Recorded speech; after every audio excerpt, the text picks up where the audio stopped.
सास ससुर पे पैर छुड़वाओ, 10,000 रुपया तुम्हें अभी दूंगा, हमें वह किताब बताओ जहां में ये लिखा है कि दामाद सास ससुर पे पैर छुड़वाए।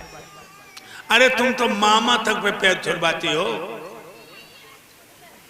एक बार जिससे मां कहते हो अपन पानी की जूती मैया के पैरों की जूती बन जाइए, चमड़ा उतार के, उद्धार नहीं हो सकती। मामा मैया से भी बढ़ करके है मामा। मां को तो एक बार मां कहते हो और मैया के भैया को 2 बार मामा, और तुम मामा पर पैर छुड़वाते हो। महाभारत को उठा के देखो, जब सुबह दुर्योधन जगता था, माता पिता के पैर छूकर मामा शकुनी के पैर छूता था। नकुल सहदेव के मामा शल्य जब आए हैं, दुर्योधन ने रास्ते में चांडाल चौकड़ी फंसाई लो कि मामा मेरी तरफ से लड़ोगे। शल्य ने वचन दे दिया और कहने लगा मैं अपने भोले कबूतरों को देखे आए। शल्य आया, धर्मराज 5 भैया मामा के पैरों पर गिर पड़े।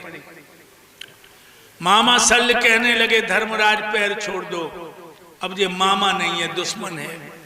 वह दुर्योधन ने वचन ले लिया, मुझे दुर्योधन के पक्ष से लड़ना होगा तुमसे।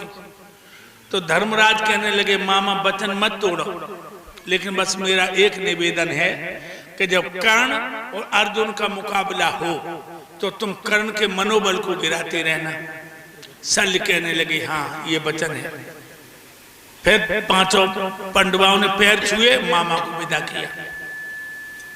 और तुम मामा पे पैर छुड़वाते हो, नरक में जाओगे, ये दिमाग में रखना।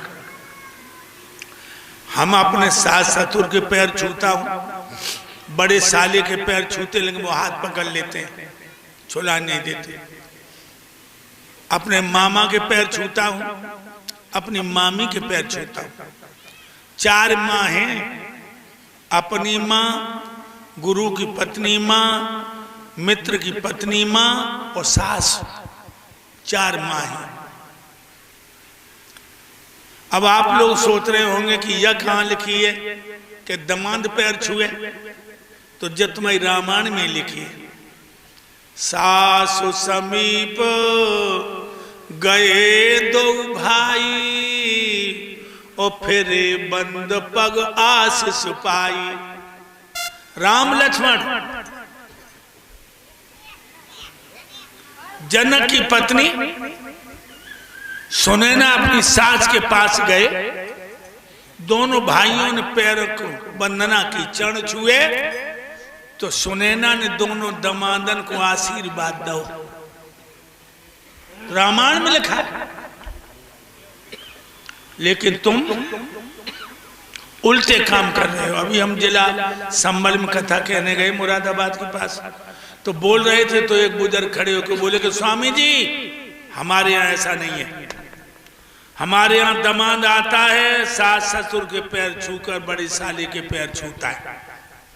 हमारे यहाँ लड़कियां सुबह जगती हैं, माता पिता के पैर छूती हैं। लड़कियां समझिए, मैया सीता ने अपने पिता जनक के पैर छुए, मैया सुनैना के पैर छुए।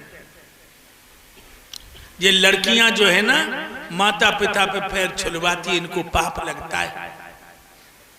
ये ससुराल में चैन की सांस नहीं ले पाएंगी। बेटियों के माँ बाप के पैर छूने चाहिए, तुम्हारा धर्म कहता है। हमारी बेटी है नीलम, जब ससुराल जाएगी तो हमारी पत्नियों के पैर छू के जाएगी। जब आएगी तो पैर छुएगी, लेकिन मैं इन कॉलेजों में नहीं पढ़ी है, गुरुकुल में पढ़ाई अपनी बेटी हमने। जब 5 वर्ष का लड़का भी लड़कियों में न जाने पाए और 5 वर्ष की लड़की भी लड़कों के अंदर ना आई। गुरुकुल में वेदों की पढ़ाई है, इन कॉलेजों में फूहड़पन की पढ़ाई है, चरित्र नहीं है इन कॉलेजों में। गुरुकुल में चरित्र है। लड़की को चरित्रवान बनाना है तो गुरुकुल की शिक्षा दो। तो मैंने तुमसे कहा लोगों कि हिंदू जाति का दुनिया में कोई सच्चा धर्म नहीं। धर्म धर्म चिल्लाता, धर्म का जानता मर्म नहीं। उल्टे कर्म करने में इसको बिल्कुल आती शर्म नहीं। आधार की कथा तो सुनता मगर बदलता कर्म नहीं। लोगों, इसलिए मैं तुमसे एक बात कहूंगा कि सास ससुर के पैर छू न सको तो छुलाओ ना। समझो मेरी बात।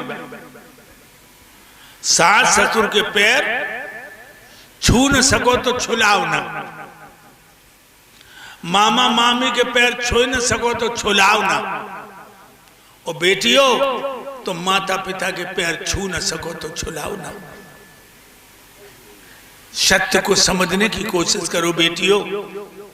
माता पिता तुम्हारे लिए भगवान हैं। अब तुम बड़ी कैसे हो गई ये बताओ। जितने दुख मैया ने तुम्हें भैया के लिए झेले, उतनी दुख तुम्हारे लिए झेले।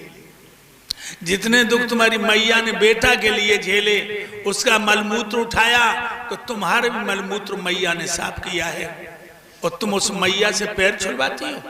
कहीं नहीं लिखा, कहीं नहीं लिखा।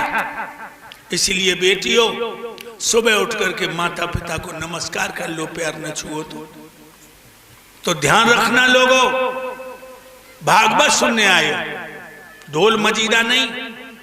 तो ढोल मजीरा सुनते सुनते तो आजकल बड़ुओं के गीत सुनते सुनते पूरा समय हो गया तुम्हारा। तो मैं तुम्हें बताता हूं भाइयों,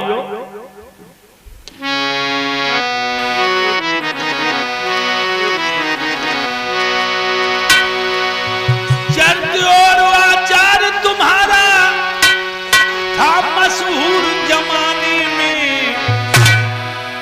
मगर आज भारत का गौरव लग रहे लोग मिटाने में। मगर आज भारत का गौरव लग रहे लोग मिटाने में। मगर आज भारत का गौरव लग रहे लोग मिटाने में।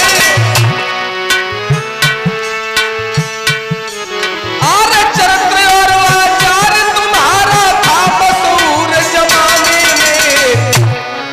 अरे मगर आज भारत का गौरव लग रहे लोग मिटाने में। मगर आज भारत का गौरव लग रहे लोग मिटाने में। वही देश है। रामचंद्र और सीता जी का कितना सुंदर जीवन था। और 13 साल संग संग सोए थे, कितना काबू में मन था। अरे 13 साल संग संग सोए थे, कितना काबू में मन था। 13 साल संग संग सोए थे, कितना काबू में मन था।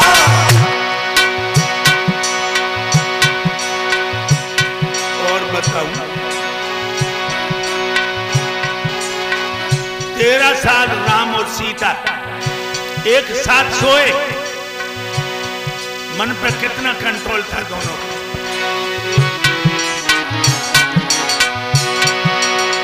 लक्ष्मण जी और सीता जी का क्या चरित्र है पावन था।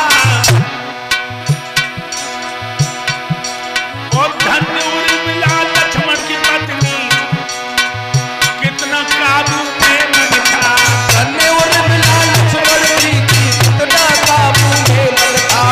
धन्य लक्ष्मण जी जो पत्नी, कितना काबू में मन था। 14 साल बिन पति के काटे, दुख ना हुआ उन जमाने में। मगर आज भारत का गौरव लग रहे लोग मिटाने में। मगर आज भारत का गौरव लग रहे लोग मिटाने में। रामचंद्र और सीता जी का कितना सुंदर जीवन था। 13 साल संग संग सोए, कितना काबू में मन था। इतना मन काबू में था, 13 साल सोए दोनों साथ। हैं? 1 साल को सीता लंका में चली गई। लक्ष्मण और भाभी सीता का कैसा पवित्र रिश्ता था। और लक्ष्मण की पत्नी उर्मिला 14 साल अयोध्या में रही पिया की याद में। बिल्कुल मन उसने मैला नहीं किया। क्यों? जब राम लक्ष्मण वन को चले, सीता सोचने लगी मेरे देवर मेरे साथ जा रहे हो, मेरी देवरानी 14 साल यहाँ रहेंगी, ऐसा करे चलते चलते दोनों को मिला दें।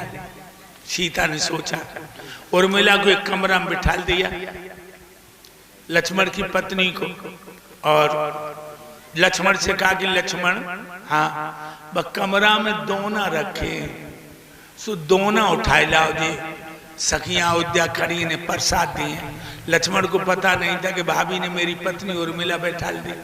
लक्ष्मण जब कमरा में गए, जो उर्मिला को बैठा हुआ देखा 10 कदम पर रुक गए। उर्मिला खड़ी हो गई, कहने लगी हे प्राणेश्वर, मैं तुम्हें रोक नहीं लूंगी, लेकिन चलते चलते कुछ हमसे कहें तो जाओ। लक्ष्मण ने झपट को उर्मिला को अपने सीना से लगा लिया और कहा उर्मिला उर्मिला कर विदा कीजिए।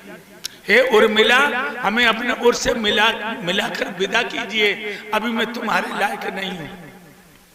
मैं 14 साल जंगल में ब्रह्मचर्य का पालन करूंगा, फिर तुम्हें सच्चे पति का प्यार दूंगा।